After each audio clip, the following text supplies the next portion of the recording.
Afternoon, everyone. I'd like to call this meeting to order at 4:59 p.m. At this time, we will hear public comments specifically related to items on the closed session agenda. Each speaker will have up to 3 minutes with a total of 20 minutes allocated for this portion.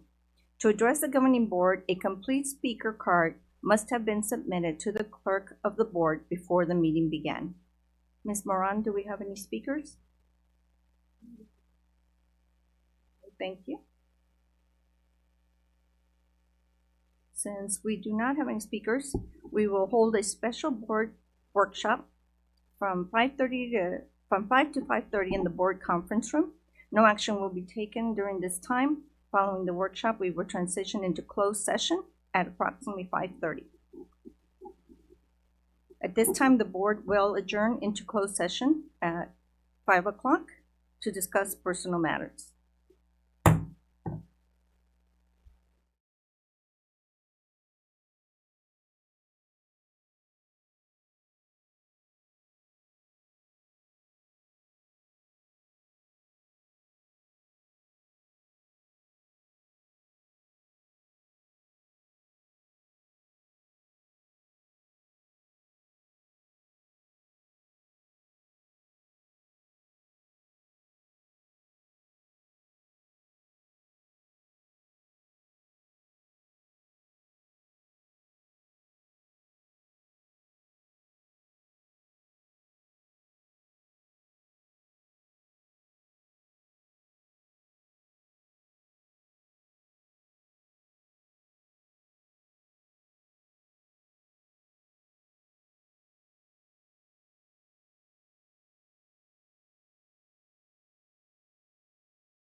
Evening, everyone.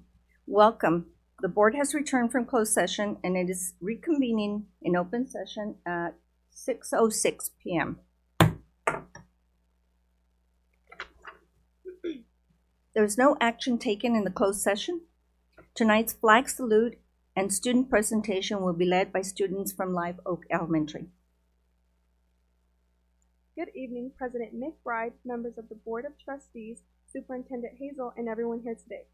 My name is Emily Mendoza, and I am a 6th grade student at Live Oak Elementary. I am a proud member of the InFUESD team this year. At this time, I invite everyone to please stand, place your right hand on your heart, and join me in the Pledge of Allegiance.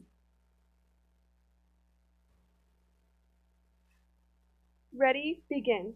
I pledge allegiance to the flag of the United States of America and to the republic for which it stands, one nation, under God, indivisible, with liberty and justice for all. Thank you. You may be seated.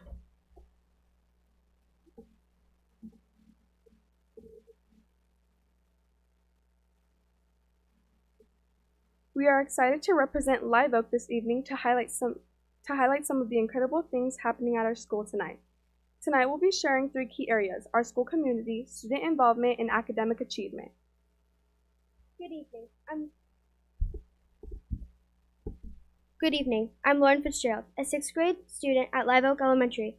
While I am honored to be here this evening to represent my school, I first have to tell you I am a fill-in. My brother Lucas is actually the InFUESD member. However, he has lost his voice and cannot present tonight. Don't worry, he will be back for another presentation in the near future. Thanks for trusting me to step in for you. Now, let's start with our wonderful school community, which includes amazing teachers like Mr. Porter and Miss Schaefer, some wonderful support staff like Miss Dawn and Miss Huerta, and our fabulous students and parents. Our school community is built on support and understanding. We think the staff of LOE go above and beyond to create an environment where every student feels heard and valued, whether it's a teacher offering extra help after class or a counselor talking and taking time to listen when things get tough. Our staff is dedicated to help us grow, both academically and personally. It's a place where we feel safe, supported, and understood. Our small but mighty PTA also plays a huge role in making our school exciting for students and families. They organize fun events like the Fall Festival, Fun Run, and monthly family nights, which give everyone a chance to come together, celebrate, and create cool memories. Getting involved at school is a great way for students to connect with friends and make the most of our school experience. One big reason to come to school every day is to join fun lunchtime activities organized by our school counselor. The activities include building with Legos, making cards for special occasions, decorating coffee sleeves for Kindness Week, creating friendship bracelets, and so much more. They offer a creative and relaxed way to spend time with friends and meet new people. We brought you all a coffee sleeve from our school event. Students can also participate in exciting dress-up days throughout the school year, which bring lighthearted fun on our school campus. Students might get the chance to show off their wild side on Crazy Hair Day, dress up as their favorite character on Superhero Day, or embrace the magic of Disney on Disney Day. Our favorite spirit day is definitely Career Day, but I think teachers like Pajama Day the best. Participating in school clubs on campus is another way to get involved, from the Hands-on Creativity and STEM Club, where they work on everything from coding projects to engineering challenges, to the Calming Nature-focused Garden Club. There's something for everyone. We're also about to kick off our after-school running club and our choir club, which we're very excited about. We know our little kids love to sing, and some of our older students have awesome vocals. Students have opportunities to become a leader like Lauren and I on the InFUESD team, or by joining one of our Lighthouse teams or being a part of the Green team. The Lighthouse teams work on projects that help our school community even better, while the garden clubs, like you see in our presentation, does things like grow strawberries and cilantro. I even got to help water the cilantro, and it was so much fun. At Live Oak, we are focused on continuing academic growth, especially in English language arts and math. This year we are working toward an important goal: to increase the number of students meeting or exceeding standards on the CAFs by 10%. In order to do this, we have to make sure every student is getting what they need. We have a special team on our campus called the Team Advantage. Team Advantage supports students who need extra help with reading. Students work in small groups with Miss Carlson, Miss C, Miss Winters, and Miss Megan. They have fun learning by singing songs, playing games, reading, and practicing writing skills. Every 5 weeks, students are tested and placed in groups based on their need. Data shows that students have made significant progress this school year. For example, the Quick Phonics Screener shows second grade made 20% improvement since September. Katia, one of our second grade students, has gone from 44% to 80%. That's 36% in just 5 months. Way to go, Katia.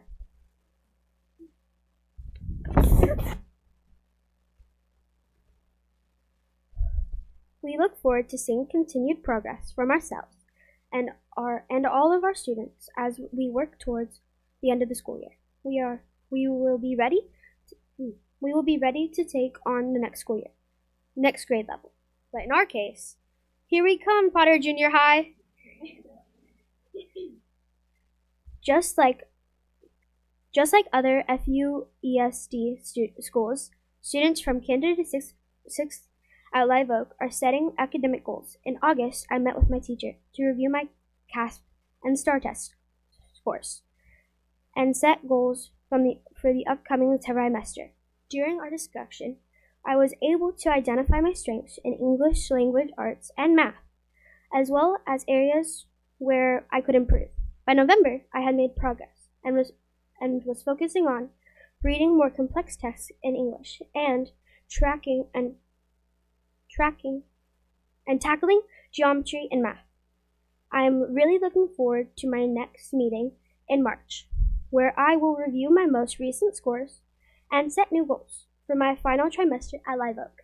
I'm excited to see my own progress. You should be really proud of yourself, Lauren. At Live Oak, we're building a strong foundation through our school community, student involvement, and academic achievement.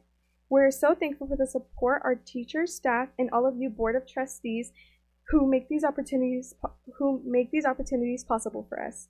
Thank you for listening to the voice of student through the Infuse leadership team. Have a great evening.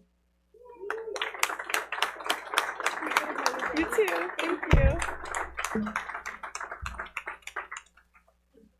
Oh my goodness, ladies, this was a fantastic presentation. Parents, as you know, leadership is important to us and responsible.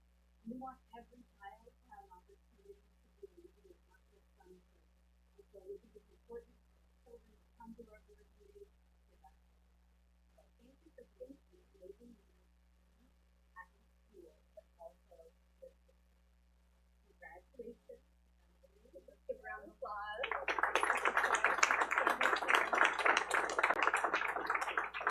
And Lauren, your brother should be so proud of you. Thank you so much for stepping in for him. I want to wish him, I hope he feels better. Thank you.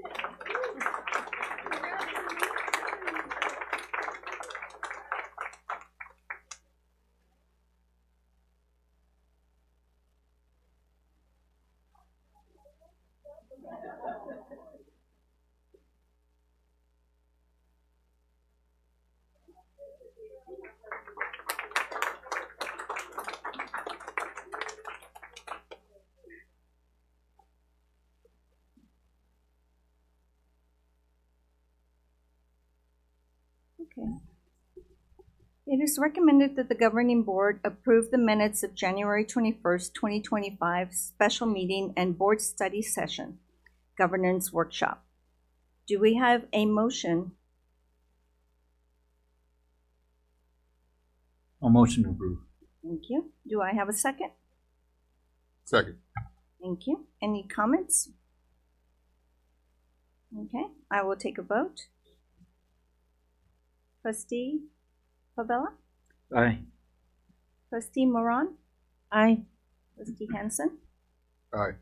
And I also vote aye, so that's unanimous. Motion passes.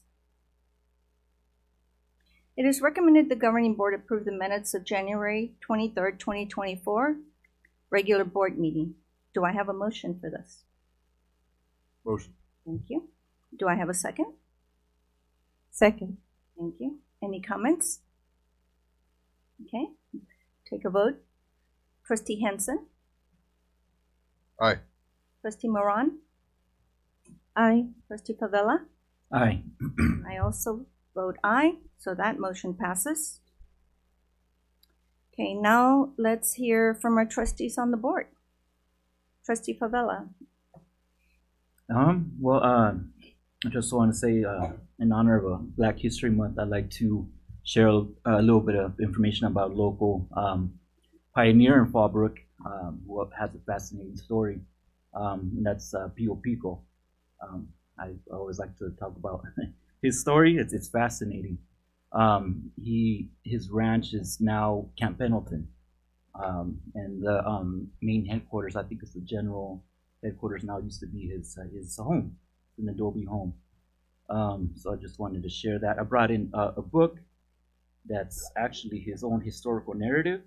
So this is his story where pretty much he was transcribed. It's almost an autobiography. It's fascinating to read. He talks about his experiences living in the area, in Camp Pendleton, around Fallbrook in the 1800s. Fascinating. He was the governor of California when it was Mexico. He was the last Mexican governor of California. Tremendously interesting story. And we see the Pico name across Southern California. If you ever see the Pico Road somewhere, I mean, there's a Pico Road that goes right through Fallbrook, goes to Duluth. That's related to his family, but especially in Los Angeles. I mean, I've seen Pico streets in San Marcos, Temecula, Pico Rivera in LA is well known. So definitely like sharing their story. Again, Pio Pico's historical narrative, and there's a biography written by Carlos Salomon. Great read as well. So just wanted to speak to that. And in terms of my softball update, the season has just started, but we do need a few more 8U, 10U, and 8Us and 10U, I believe. So we're still taking some players if anybody wants to register. Okay, thank you. Trustee Moran? All I want to say is I am very honored to hear all these presentations through the teenagers and the younger crowd. It's really exciting, and I can see the success through that. So thank you for sharing all that with me. Thank you. Trustee Henson? Congratulations, everybody getting awards tonight, and thank you all for coming tonight. And also, I want to echo on congratulations to all the students getting awards in the schools.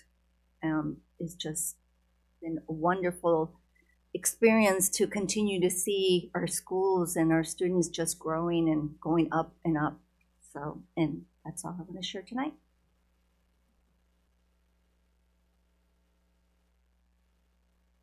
Thank you. I'm excited to share an update since last time we were together. I had the opportunity and the privilege to attend the Superintendent Symposium.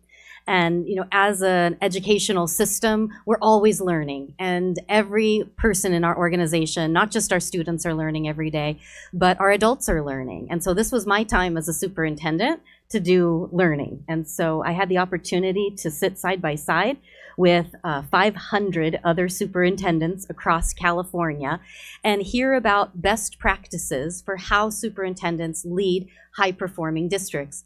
And what are the best practices that different superintendents employ to see increased outcomes for children? And so it was a really powerful experience for me, and I want to thank the board for supporting me in attending those sessions. I had an opportunity to go to a session related to math outcomes and talk about how the superintendent implemented different strategies to support math gains. there was a session from Orenda Learning. Our high school works with a company called Orenda, and they've been focused on transformational change and in terms of outcomes. And so I have a superintendent coach who I work with. So just like everybody's learning, our kids have teachers, our teachers have coaches, our assistant superintendents have coaches, and I have a coach. And so I had an opportunity to, my coach spoke. He's also on the Board of Education at the state level, and the county superintendent, the past county superintendent spoke. And what he talked about was it's really important for a superintendent of a district that sees increased outcomes for kids to be at schools and to be in classrooms side by side with students. And that was music to my ears, because you know that I love to be in our schools. And so it talked about the research that says when your superintendent, your school board is at schools and focused on kids and brings students to board meetings, we see that increased outcome. So it was really inspirational. One of the sessions that I went to was called The Cost of Conflict. And there's a lot of varied politics, and people feel on different sides of the political spectrum. But here in a school district, we are focused on kids and academic achievement for children. You know, we are bipartisan. That's what our role is. And this session was talking about how, unfortunately, all over California, there has been a high price to conflict of adults. And they were calculating out that conflict. Some board meetings require police security because adults can't get along with one another, and adults can't have effective conflict. And I was just so proud as I was listening to district after district who was experiencing conflict and spending a great deal of money on dealing with adult issues, that's not Fallbrook. That the board at Fallbrook, that I can share with you that we didn't waste a penny on adult conflict. Our board meetings are filled with community members who sometimes come and tell us great things about the work that we're doing, and sometimes tell us about things that we need to improve. But we're here to accept that, and we're here to improve, and that we spent our money on students. We spent $2,000 in every classroom this year, providing additional books to our kids. We spent our money on training teachers and providing professional development. We spent our money on after-school programs for our kids and enrichment programs. And what we saw was that when all of us adults could get along and focus on kids, we saw outcomes increase for reading and for math for our students. And we had the highest increase in achievement in the entire county of San Diego and of the top 5 in the state of California. So I just was really as I heard about conflict, it hurt my heart in other places, but it made me so proud to be part of this team that focuses on kids. So that was a really powerful experience. I also wanted to give a big kudos to Dr. Husing. We had a really wonderful day yesterday, and we were part of a very special experience that was sponsored by our local Rotary. So we had a delegation of teachers come and travel from Estonia. All the way from Estonia came here to Fallbrook to learn about how we educate our students who are most vulnerable. They wanted to look at our special education program and see how they could improve their program. And so I was so pleased. Dr. Husing, you spent so much time in organizing and working with our staff. We went to 3 schools. We went to Mike Choate.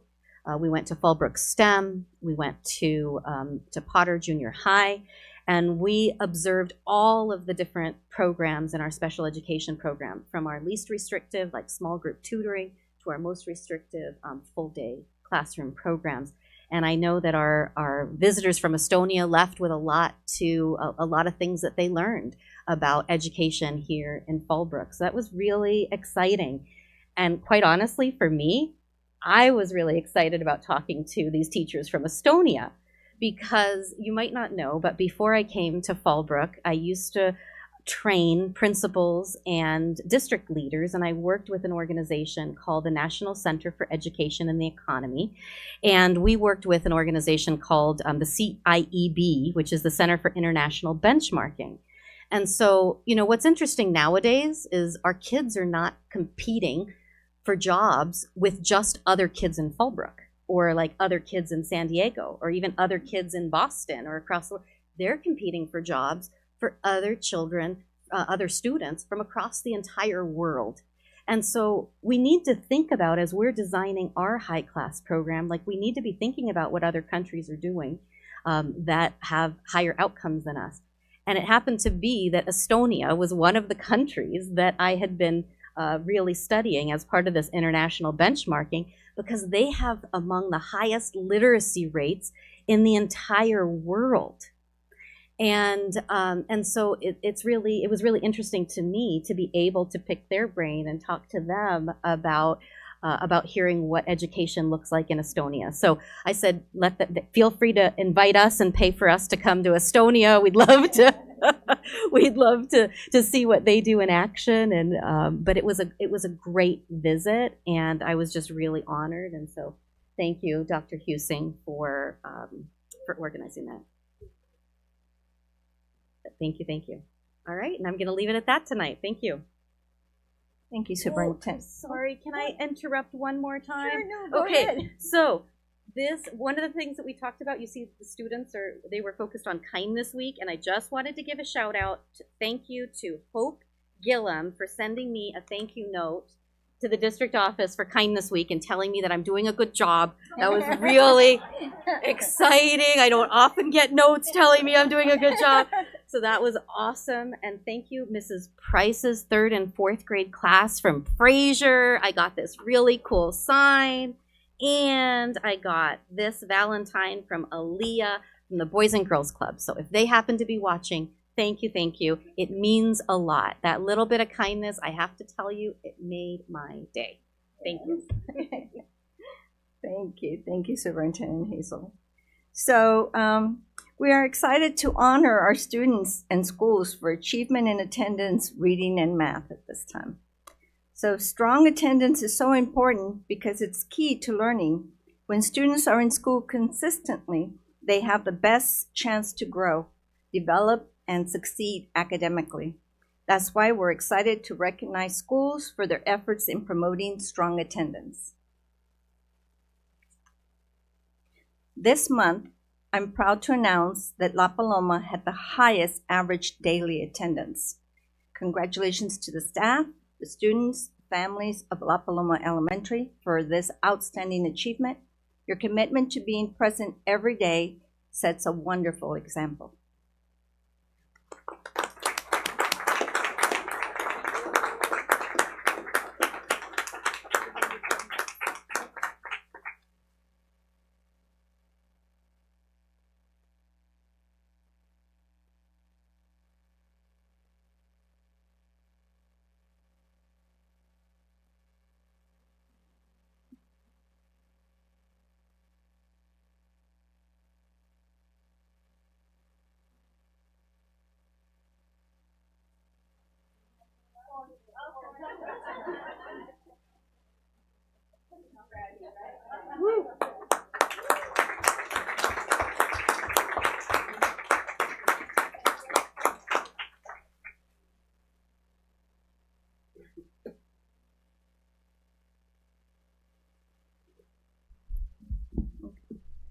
Since August of 2024, Fallbrook students have read over 4 million? Goodness gracious. Yeah, no. 547,861 minutes. Tonight, we recognize the top readers from each school for January and for participating in Be a Reading Machine Challenge. So being a strong reader unlocks doors to success in schools and beyond.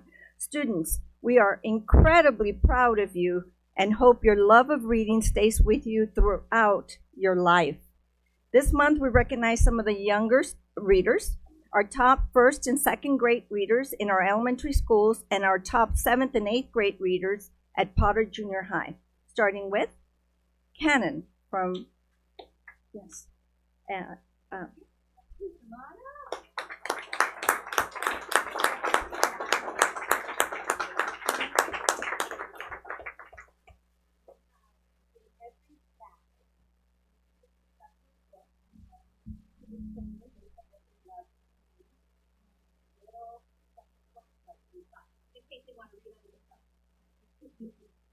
next is Connor Paz.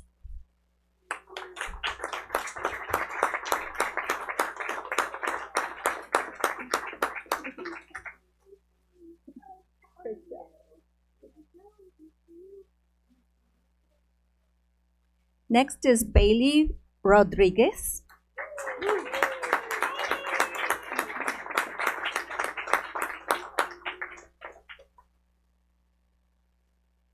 And Samuel Standrich.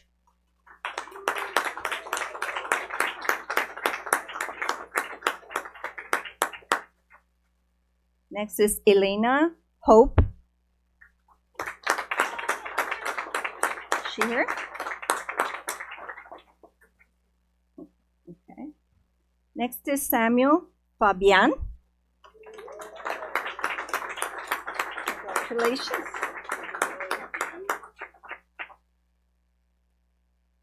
Next is Haley Carlton.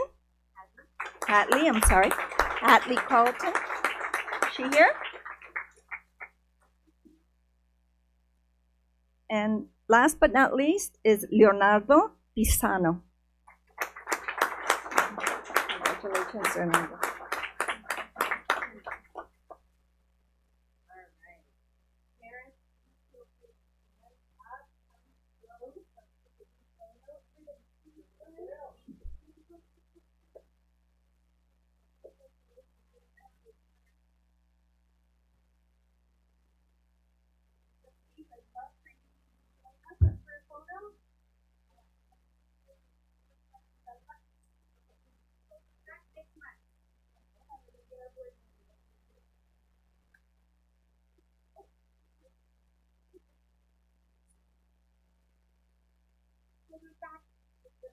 Nice and calm. There you go. Perfect. Beautiful. I want to get a picture of the tent.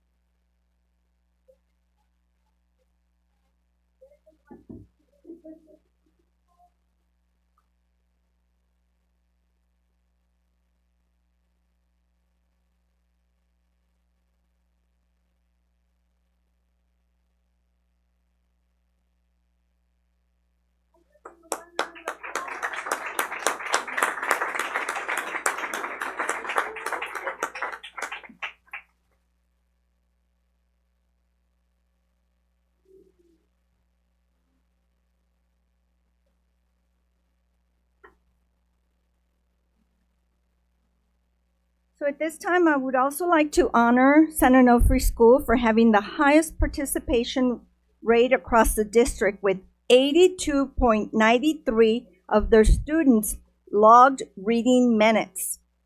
Thank you, Joe Keisley, for fostering the love of reading at your school. Thank you very much.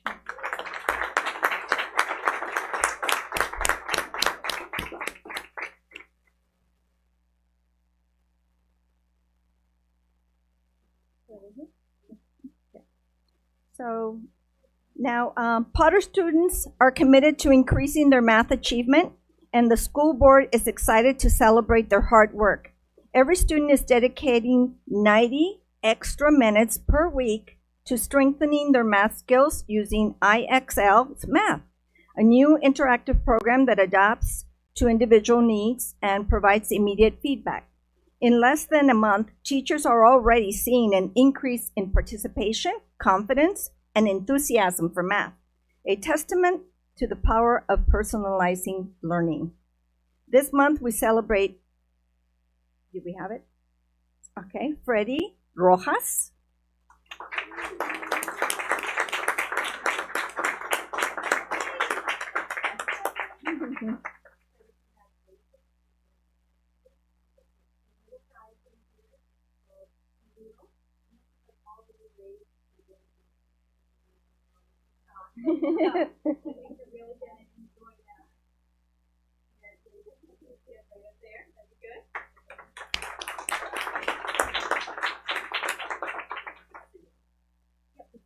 Next is Cindy Garcia.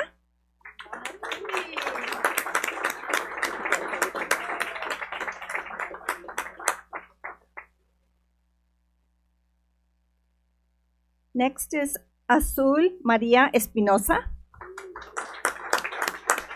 Congratulations.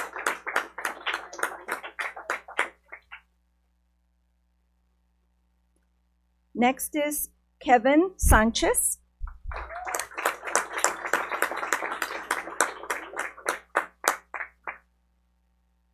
And I hope I pronounced this correctly. Giselle Aguirre. Giselle Aguirre.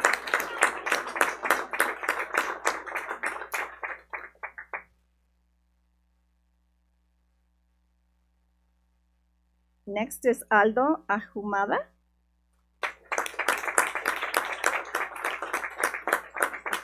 He's here tonight. Aldo, Dr. G, will you come and take this for Aldo? I would love for you to stay with the photo.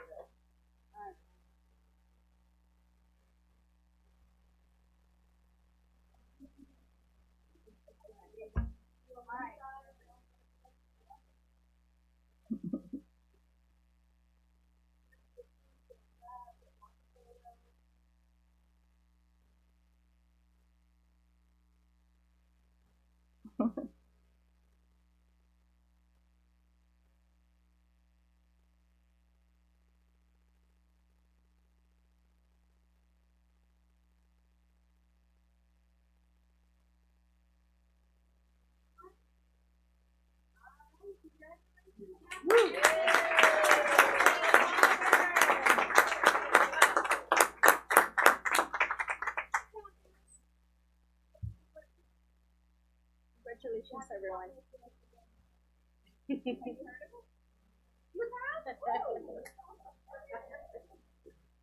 So congratulations to all our students. Keep up the great work, and to the schools also. Thank you.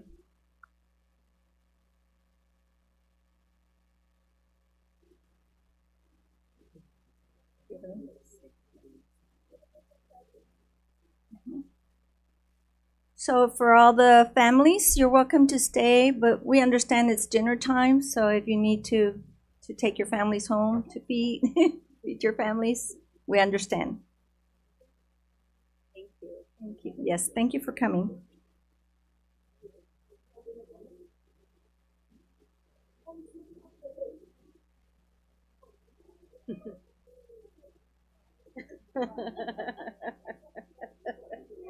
Hey, right?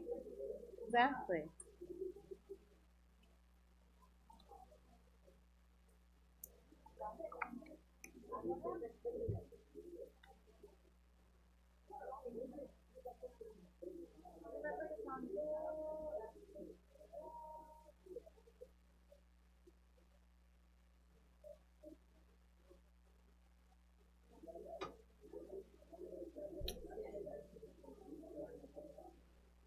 So erase.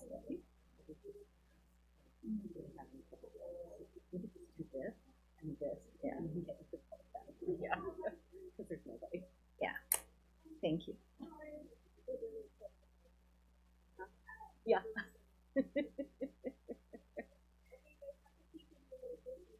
Okay. We'll do it all together. So.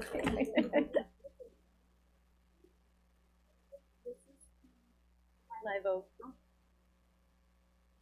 Oh, look at. That's so sweet. Oh, I get a Valentine. They're so sweet. Bye, thank you. Your wife's gonna love that.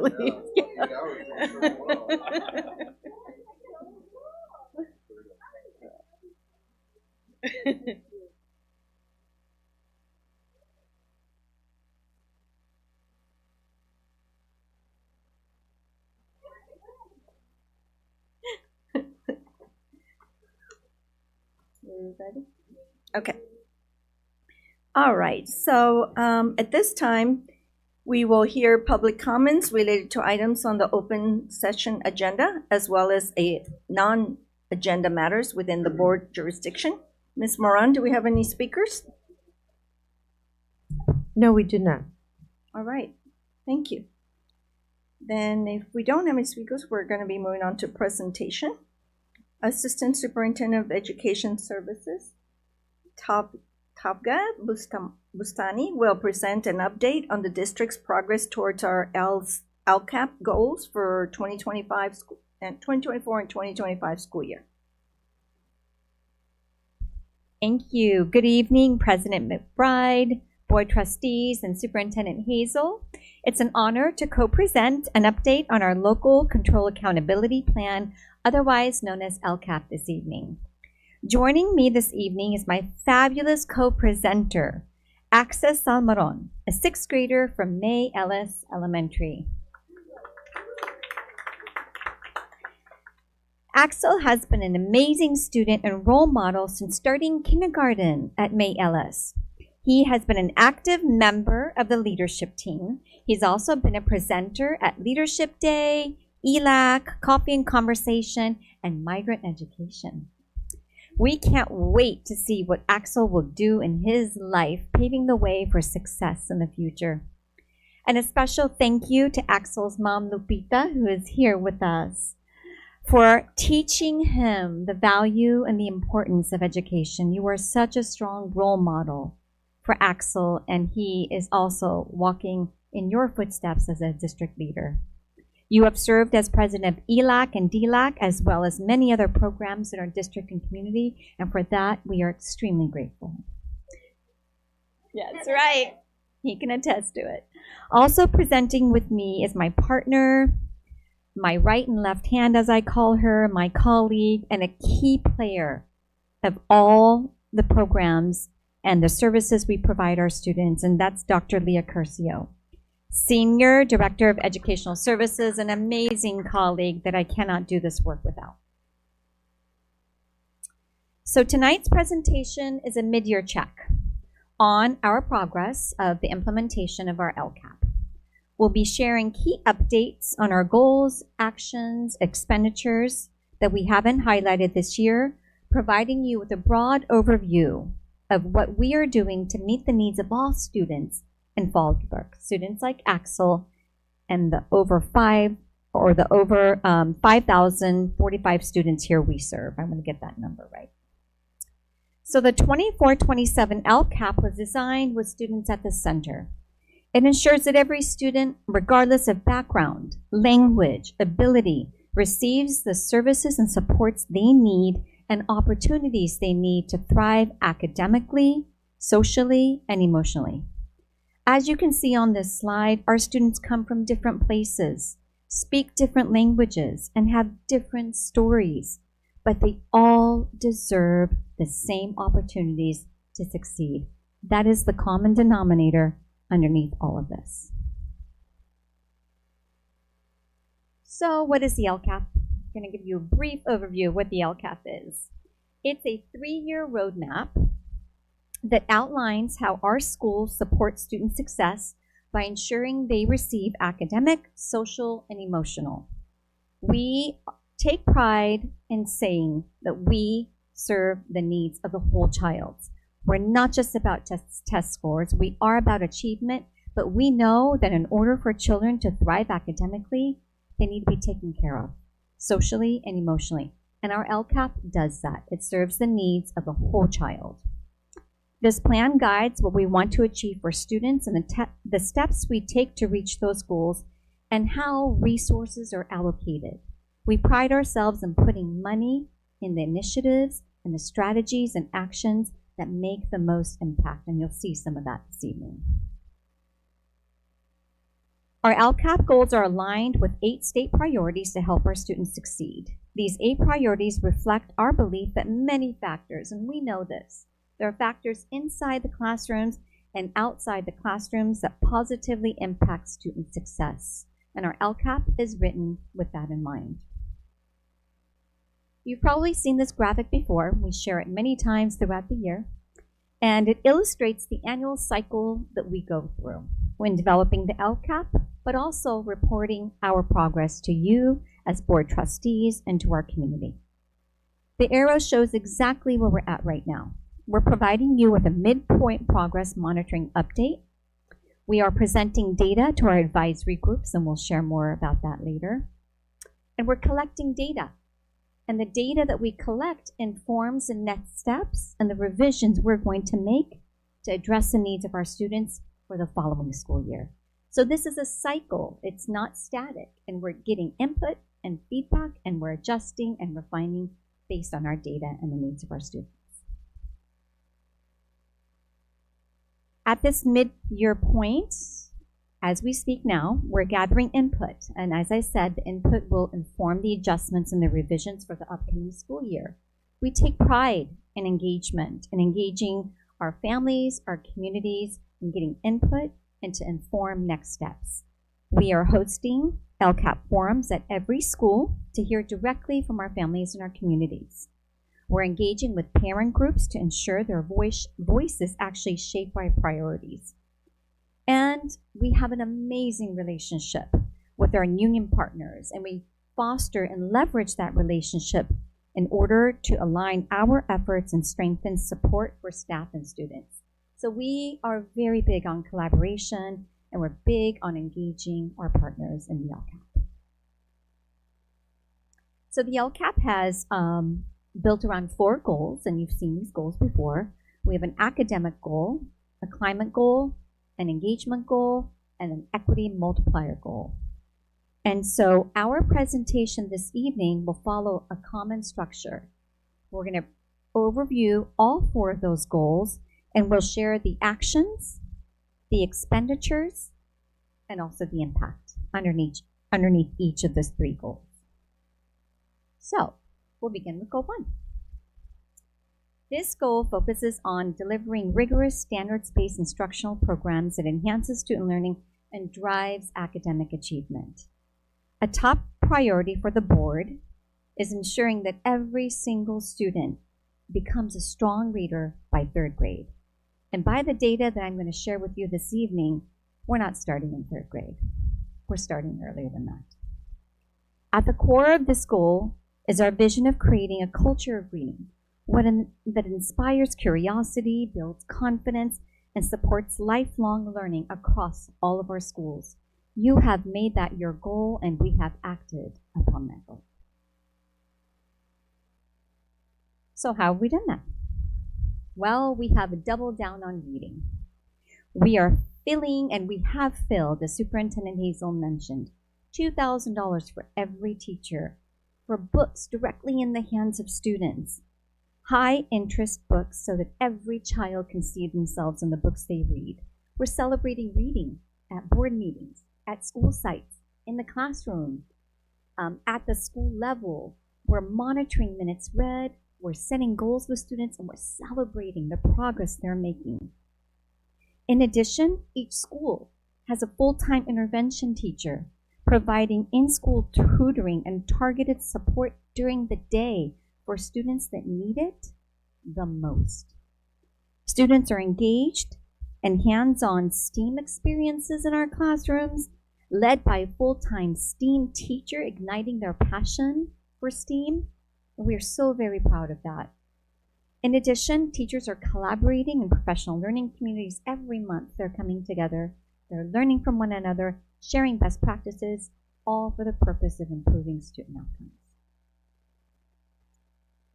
So this slide right here highlights key expenditures aligned with Goal 1. This is not an exhaustive list, and I wanted to put that caveat out there. These strategic investments directly support student achievement, ensuring resources are targeted to where they're making the greatest impact.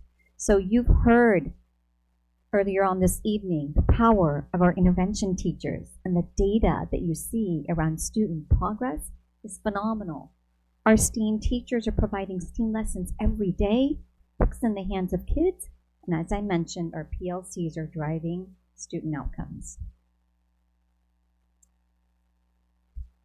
Impact. Now we move on to impact. What is the impact of Goal 1? I've shared this data with you before, but it's worth highlighting again. I will share Star 3 data at our next upcoming board meeting. But as you can see here, our students are making double-digit gains in their reading. Double-digit gains in their reading. Hands in the books of children, intervention teachers, PLCs is driving these outcomes. Again, we're seeing impacts, even in our K2 early reading data. With kindergartners taking the assessment for the first time, we have 65% of them reading at grade level. We're seeing 57% in grade 1 and 50% in grade 2. Again, gains in student reading. I can't wait to share with you the data on Star 3. Again, next month, I'll provide that update to you. Again, we have more impact because we know it's just not about the numbers. When we say impact, we look at other measures as well. So tonight, I'd like to share additional metrics with you. Take a look at the number of STEAM lessons delivered so far, 1,491, 5 periods at Potter. The number of students served in intervention, 932 students so far. As trustee, President McBride shared, 26,157 books in the hands of children and over 4 million minutes read. In Beanstack, our students are reading. They're voracious readers, and we're seeing the data here. We have cozy corners in every classroom. And to illustrate how the books are making an impact on children, we have a quick video to share with you because I can talk about it all night, but we'd like for you to see it.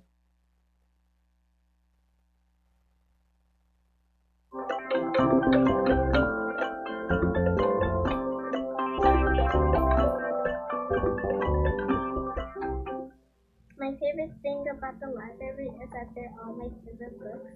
And one thing about Diary of a Wimpy is that it's interesting, and that's why I love it.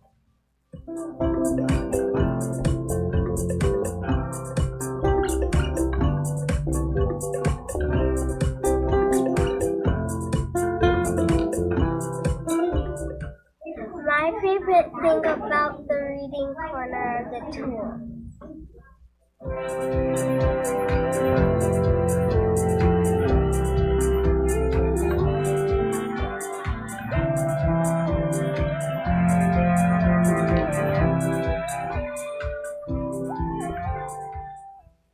So my favorite thing about the reading corner is the books, because I like to read the books.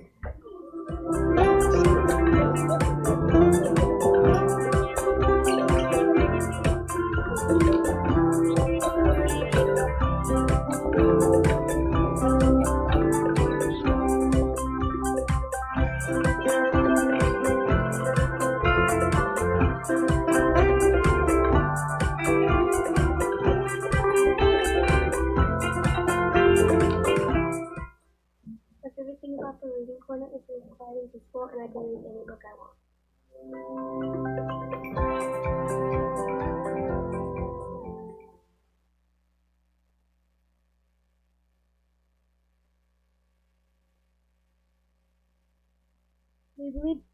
We believe goal 2 is just as important as goal 1 because let's be honest, learning is pretty hard if you don't feel safe, welcome, or like you belong. After all, schools are just about books and tests. They should be places where we feel comfortable, included, and ready to thrive. That's why making sure our schools feel like a welcoming and happy place isn't just a goal, it's super important. Our schools make sure we have all the support we need to feel safe, connected, and ready to learn. Social workers and counselors help us stay in school and work through challenges like like when math gets a little too real. Behavior specialists and support teams teach us important social skills so we can handle tough situations. Programs like Character Strong help us become strong leaders and build great friendships because teamwork makes the dream work. With all these resources, we know we're set up to grow, learn, and thrive, and have fun along the way. At FUESD, success isn't just about getting good grades, it's about feeling supported and ready to handle anything that comes our way. That's why we have MTSS, a system that helps us build social skills, manage emotions, and create a positive school experience. Our teachers also look at data for the whole child through a school computer program, which makes sure students get the right help at the right time. We have an amazing behavior and mental health team, all here to support us with over 1 million invested in making sure we have what we need to succeed. I'm pretty sure that's more money than we'll ever see in our piggy banks.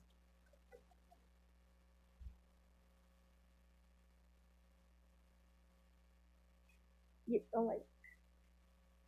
You're probably wondering how we are doing in Goal 2. The latest SEL survey shows that we're on the right track. 76% of our kinder to second grade students feel good about handling our emotions, and 72% of kinder to second grade are excited about learning. 87% of our third grade through fifth graders feel like we have people who care about us. 83 of us feel supported by teachers and staff. Suspensions? Almost none. Less than 1%, which means we're making great choices. Attendance. 94% of us show up every day, ready to learn. Now that's what I call impact.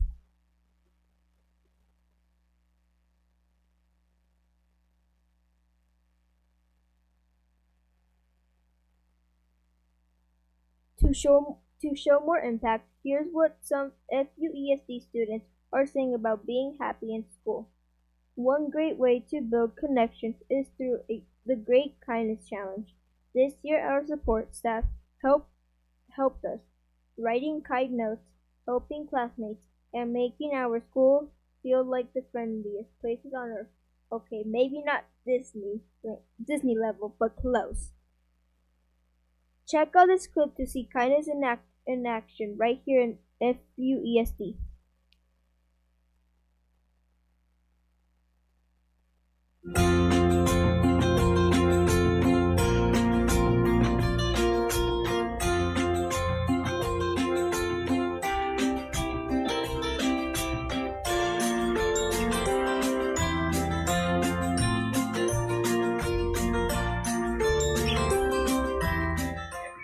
Why does kindness matter? It matters because it could make somebody happy if you're kind. Kindness is good because you can make people's day that saying that you look good and you smell good and you make the students happy. Kindness matters because it is very useful and it's genuinely kind. Kindness matters because the world needs more kindness.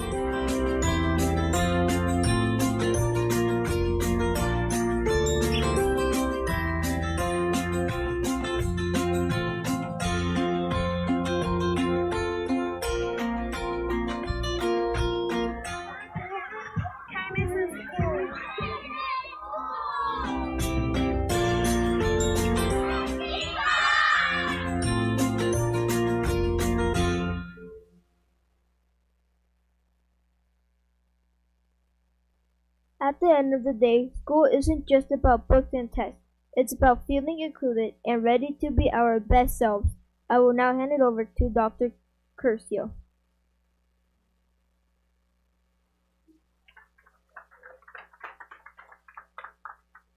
That's going to be a tough one to follow, but What I can say about Axel is we're talking about goal free, which is how we enhance our relationships with our families and our community. And Axel has actually come to PAC meetings and DLAC meetings and taught parents how to use VStack, or taught parents how to log on and get to assignments for their students. This is how we build leaders, but it's also how we build community. Because we know when we build those strong family connections, our schools are successful because we come together and it has impact. Research shows it has impact. We cannot do the job alone. We need our community and we need our families.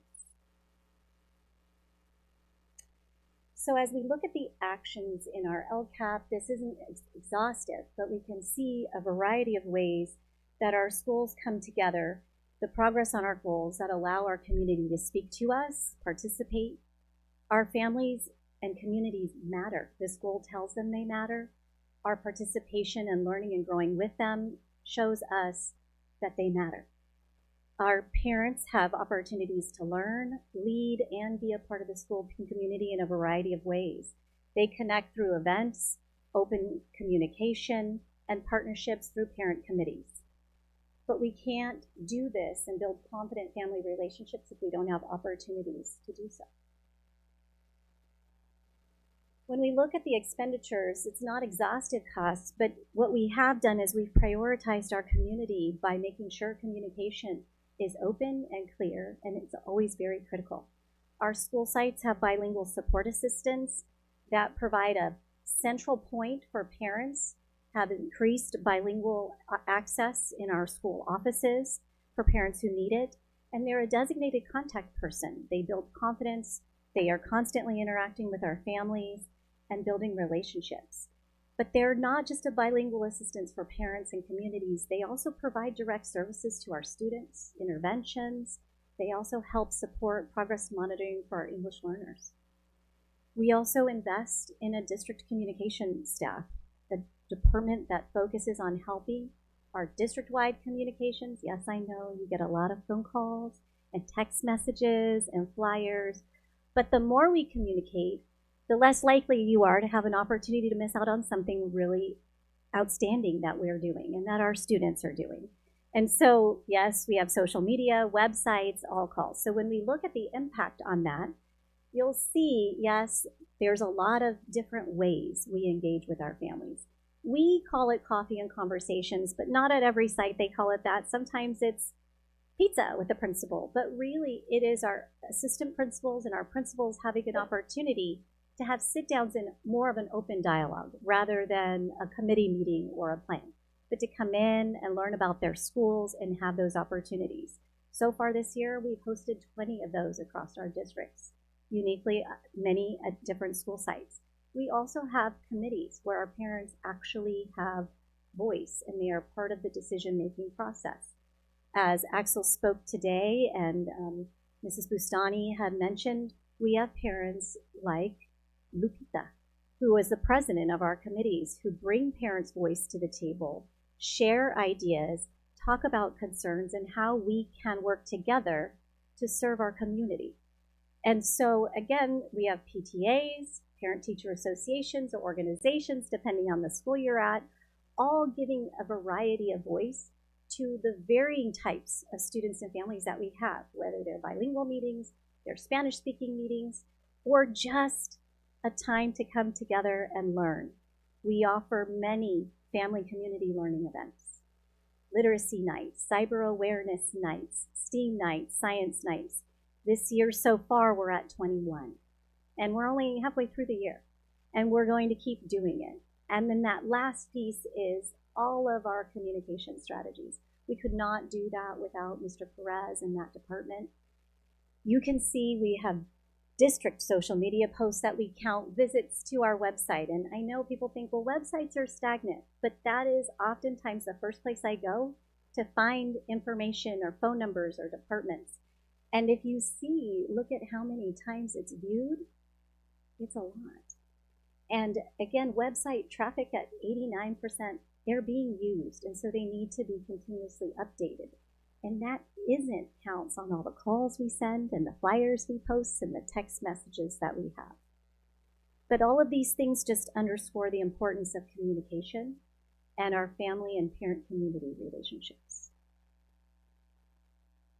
Our next goal, we call it the equity multiplier goal. We received this additional funding, so we had to write a goal to support it because we have Santa Margarita Academy, which is a community's day school, and we developed this school to support some of our students who are experiencing challenges in a traditional school setting that need an opportunity to reset and be in a space where they can have an alternative learning environment.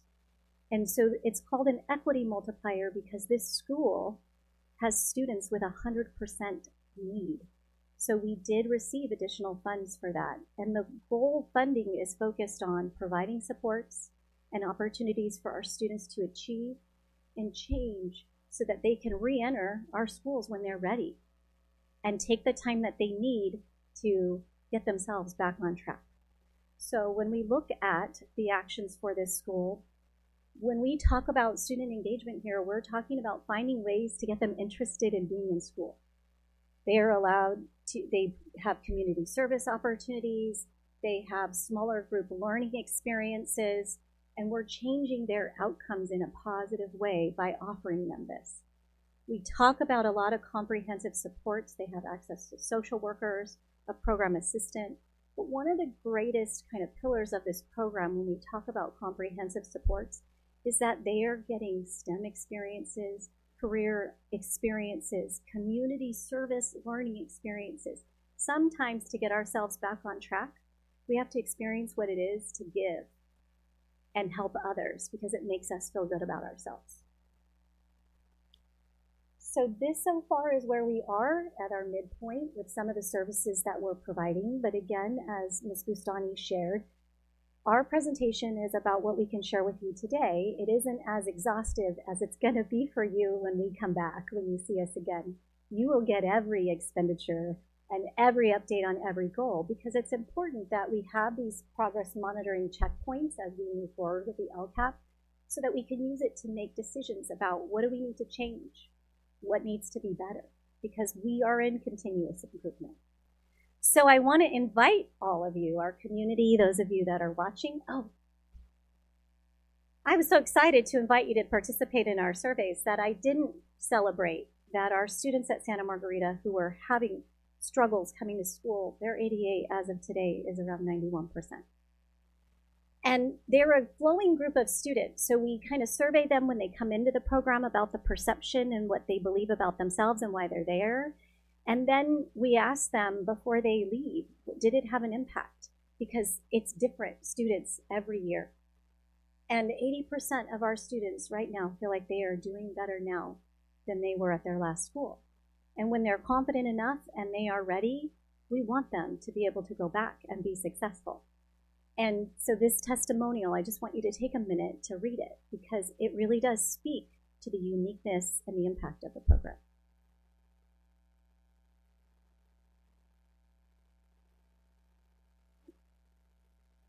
So now I'm excited. It is time. We are about to have our Your Voice Matters campaign push for our LCAP surveys for the community. And as Ms. Bustani spoke, we are currently in the process of having LCAP input meetings. At every school site, we'll be meeting with our union representatives, our district administrators, and various groups. We want your feedback as a board, and Monica's going to be, Ms. Hazel will be collecting that from you. And then we'll start the writing process once we have had an opportunity to look at all the feedback, look at the data and the actions. So this QR code, if you're out there and you scan it, you will actually get to go to a bilingual survey. And one of the things is it says parent and guardian, and we're going to update that so that it also says community.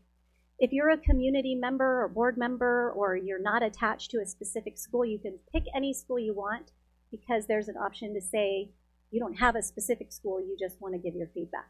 There are some multiple choice questions that will help, but then there's also open-ended pieces for this survey. Your voice matters, that's our campaign, and so as you fill this survey out and your students can have a picture or if your parents went to a meeting, you're going to get a wristband that says your voice matters in English and Spanish.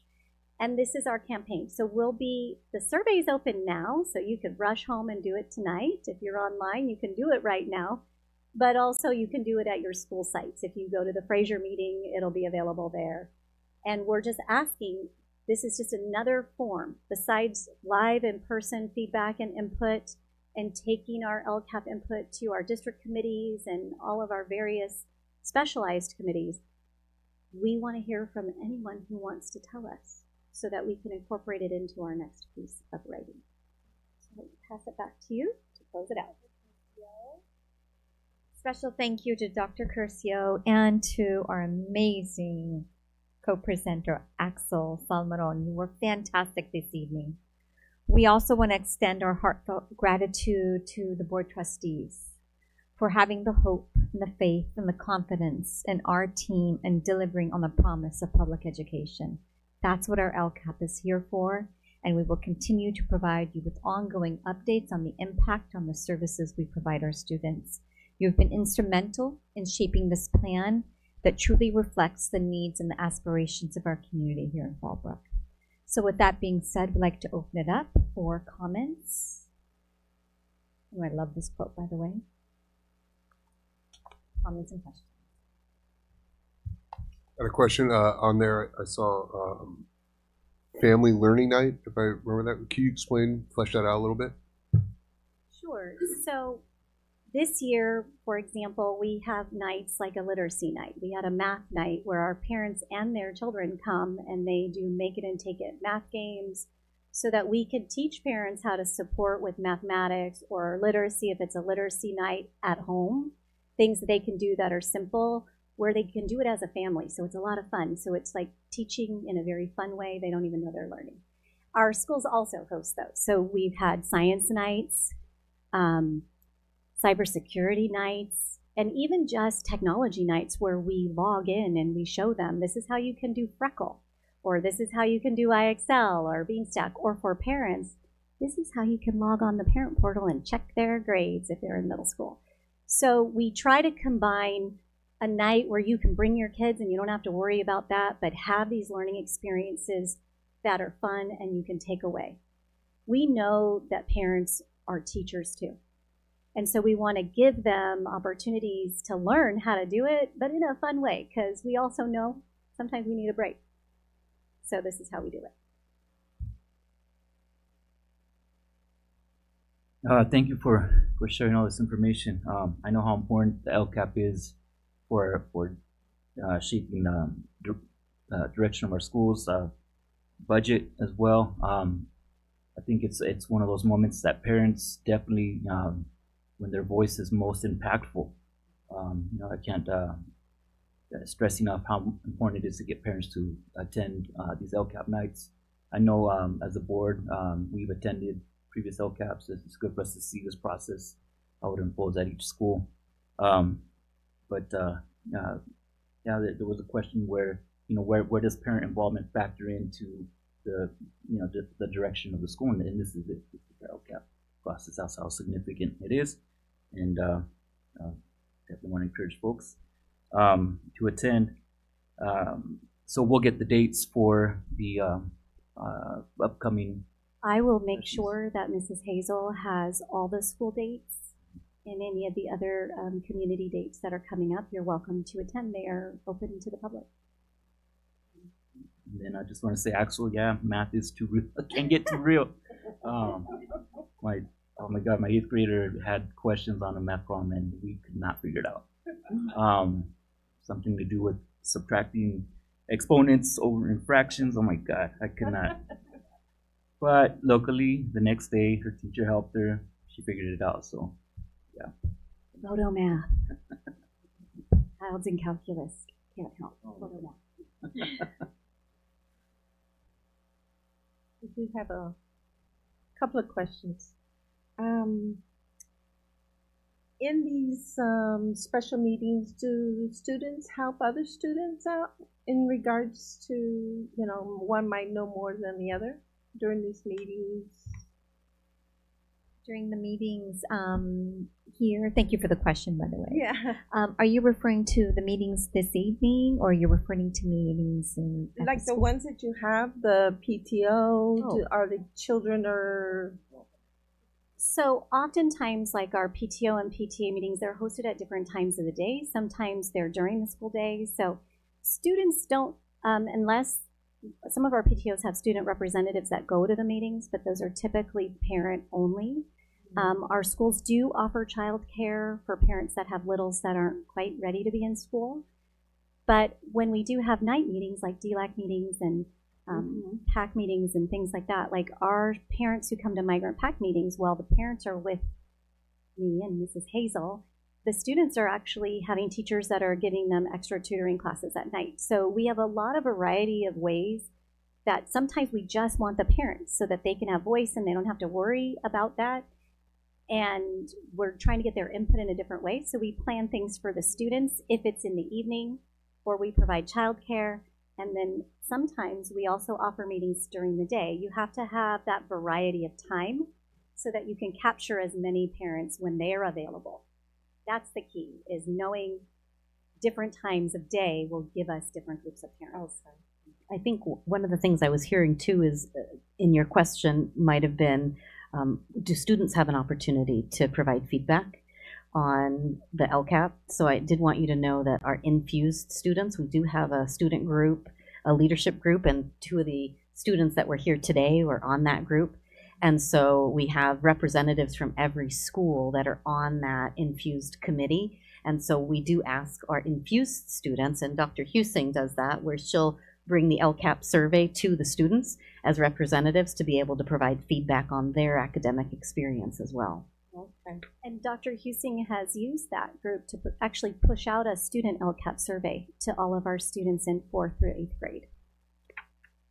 And one more question. In regards to all the, what's the impact of 20 meetings? How's the attendance there regarding?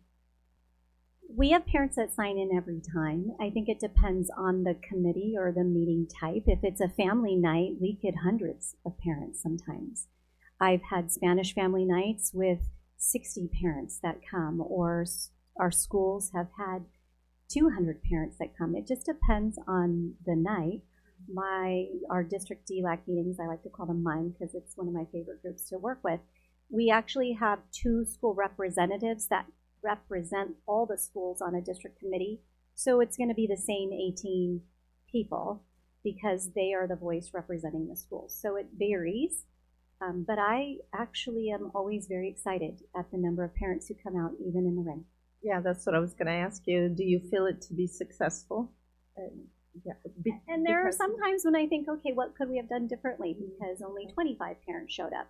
But you just never know what you're going to get. So you prepare for the most, and then we kind of reevaluate. Okay.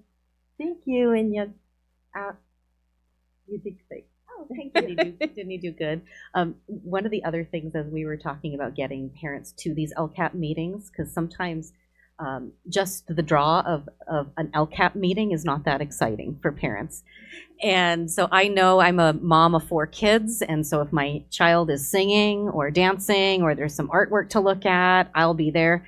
But just an LCAP meeting, I might not attend if I'm very busy or at a sports event. And so our principals last year worked with Dr. Husing to think about how can they infuse this LCAP input meeting with an event where the kids are singing or dancing or doing something fun, so that we're gathering more input that way. So they're getting creative and trying to get as many families to take that survey and share their voice as possible.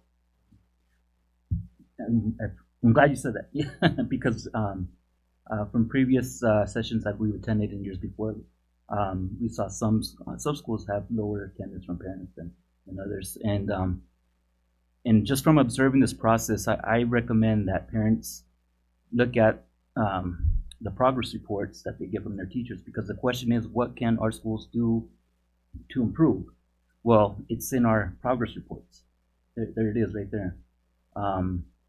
So that way parents can come ready and they have some feedback to give. I saw witness one session where like parents were there, but they didn't give any input. So it's, you know, and it's a very important process to be a part of. So that's my recommendation. What do our kids need? It's in our progress report. It's in the report cards. Bring that back and share it. Yeah.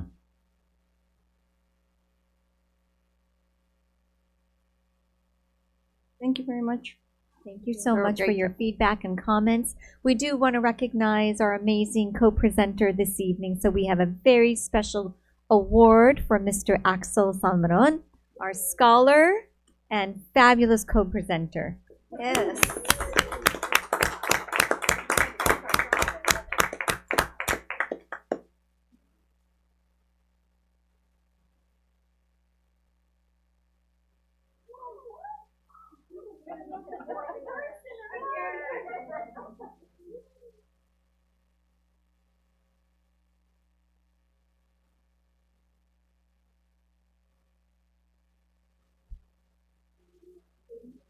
Congratulations.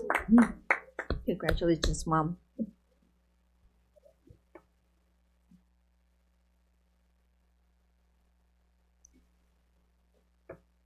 Okay, so we will be moving on to board operations. It is recommended the governing board adopt the amendment to the 2025 meeting schedule. Do I have a motion? I had a question, actually. Did we switch the 20th to the 13th for next month already? That's on. Oh, Yep. motion. Thank you. A second? I'll second.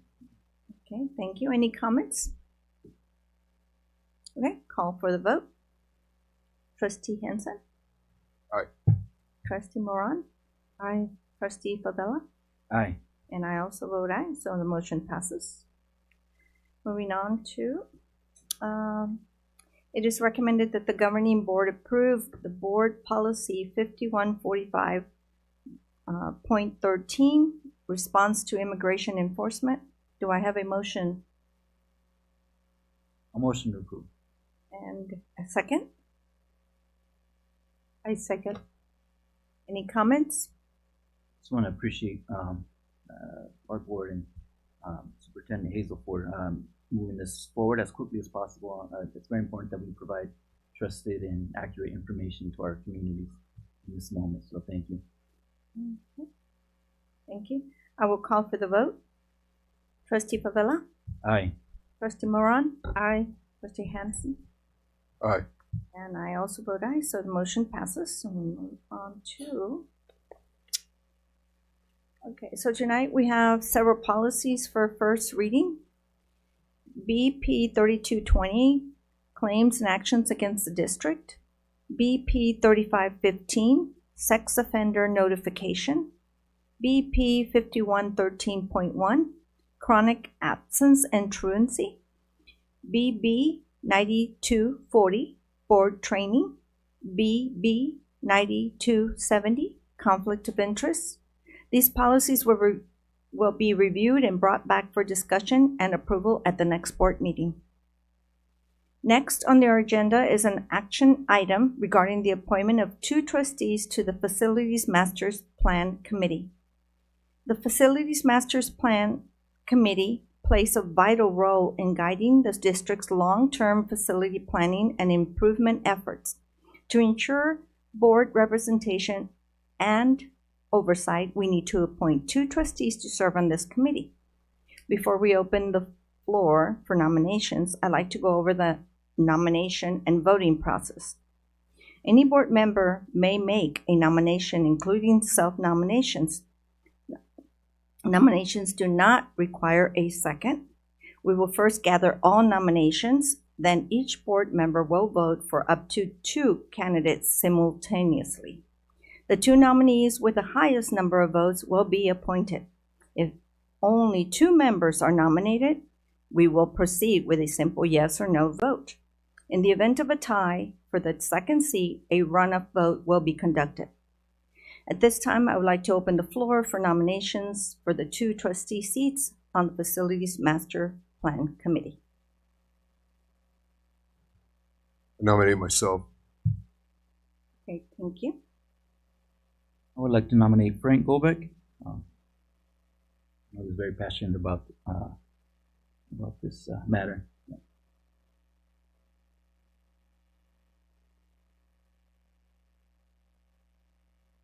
So, any other nominations? Okay. Well, thank you. So the names are Mr. Hansen and Mr. Goldbeck. So the voting process, each board member will vote for up to 2 candidates, the 2 nominees with the highest numbers. At this point, it's only 2, so those are going to be just the names that we're going to use. Trustee Goldbeck and Trustee Henson are appointed because we only have the 2. Otherwise, we go through a vote, right? Correct? Okay. All right. Then, Trustee Favela, do you give approval? Yes. Trustee Moran? Yes. And Trustee Henson? Yes. And I also give approval. So it passes. Congratulations. Okay, so moving on to educational services. Senior Director Leonard Rodriguez will provide a brief presentation on the district's 2024-25 comprehensive school safety plans.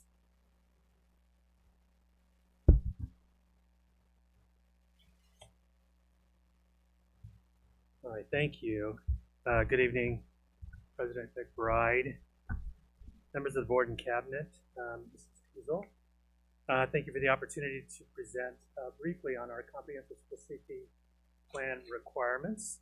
I also want to give a big thanks to our school sites, particularly our assistant principals who take this responsibility very seriously, with a lot of thought, and I believe put together very strong comprehensive plans. Any plan starts with creating a vision, and with these plans it starts with a school safety vision for our students and our staff on our campuses: safe, connected, and ready to learn.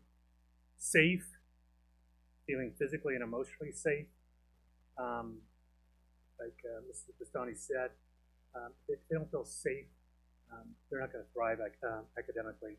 Connected, feeling a sense of belonging with healthy peer relationships and supportive adult relationships. We heard a lot about that tonight in our LCAP. And ready to learn.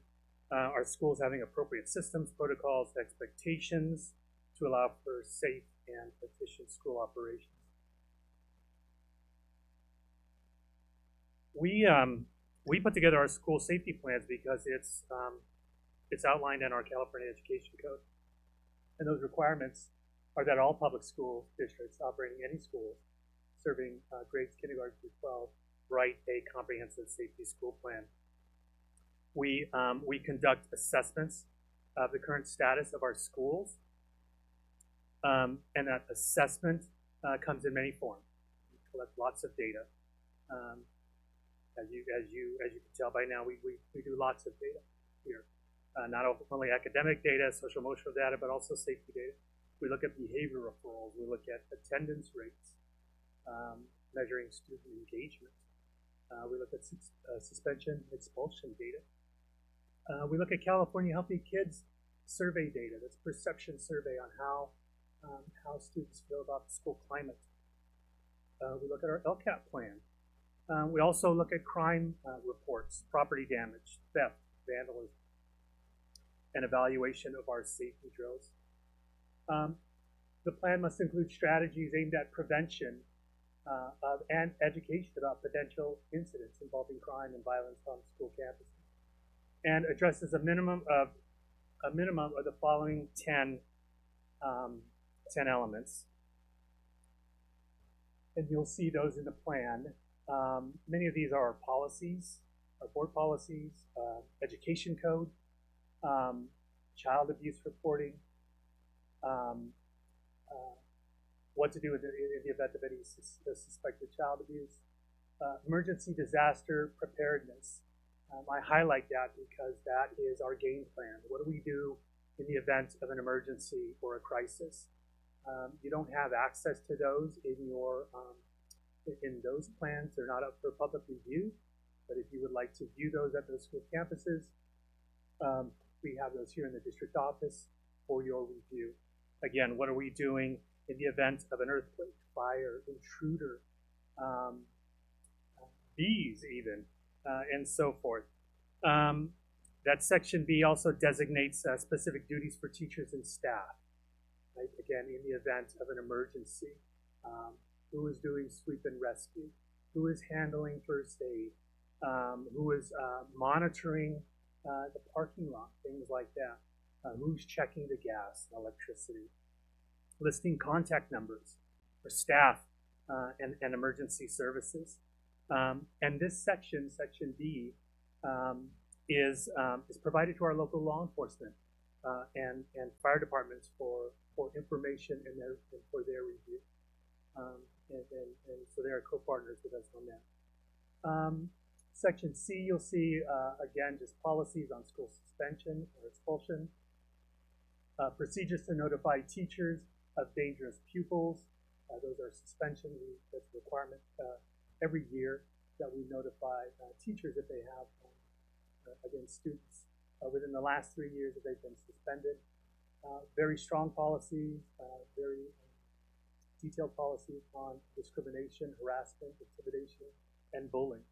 And in the event that those things happen on campus, we are required to document those things, provide intervention, and in some cases contact law enforcement. You'll see the school-wide dress codes there. Maps for safe ingress and egress. A big component there, again, I wanted to highlight section H is maintaining a safe and orderly environment.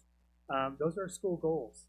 So we look at that data as I had shared, and we create not only goals around physical safety, right? Those are our emergency procedures, our disaster preparedness plans, our crisis response plans, our drills. But we're also creating plans around positive school culture, student engagement, positive relationships. Those are our positive behavior intervention support programs you see on school. Character education, restorative practices in lieu of punitive practices with students, and attendance initiatives. You can see that we're doing very well. So it's not only the physical makeup of the campus and the perimeter of the campus, so forth, but it's also internal. Like, what are we doing to build that safe, inclusive, welcoming campus?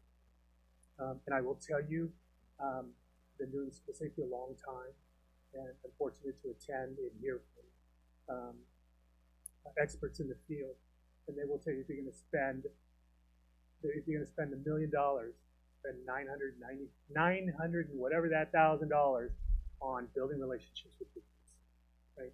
Building that inclusive campus where they feel welcome, where they feel supported, and they want to be there, as Mrs. Bastani said. Rules and procedures on school discipline you'll see, and then tactical responses, again, in the event of a criminal intruder. All right, so your development and approval, our school site council teams have followed all legal requirements in the development of their safety plans. They have met with school site councils prior to tonight, as you can see by the signatures on those pages, and they've approved those plans. They've discussed the data, they've discussed their campus, they presented that to the various groups in their community, and have approved those plans as you see written.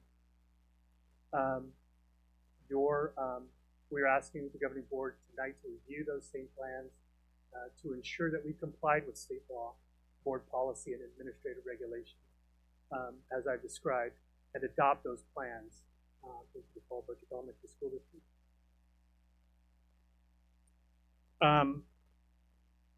One of the things I often get is how do we measure the effectiveness of our plans, right? And always wanted to bring metrics. Now I know, right? How do we measure that? We measure that by successful emergency drills, right? Reduction in disciplinary incidents, improved student attendance, decreased bullying reports, student perception surveys. How often are we accessing our mental health services, right? Suicide risk screenings, threat assessments, things like that. And we look at our parent feedback. And I'm happy to say with Dr. Curcio and her team and her groups, our latest assessment showed that over 95%, well over 95% of our parents state that our schools are safe. And I stand behind that. I've been in the school district close to 20 years, and my kids came through the school district, and I believe in what we do wholeheartedly. We have every confidence in our school staff. But safety is a full-time job. We don't want to make it a part-time practice. We understand that these are plans that have already been approved by our school site councils, but they're living documents, right?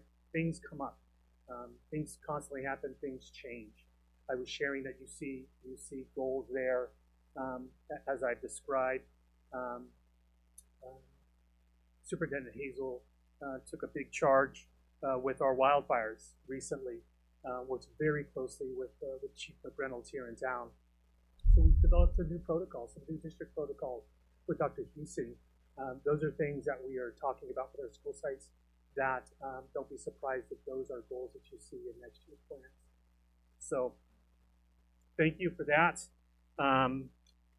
Be happy to take any questions on the process.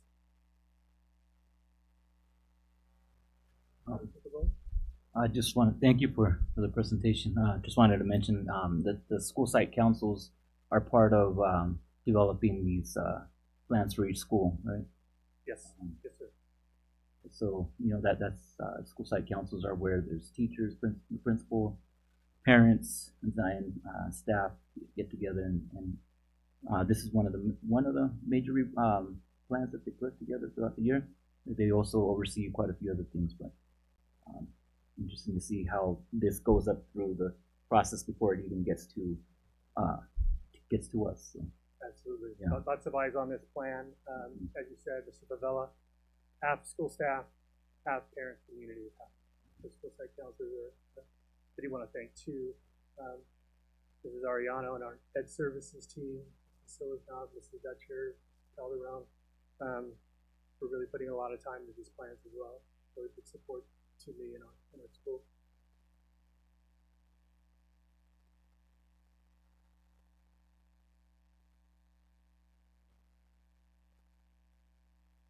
Anything else? Thank you.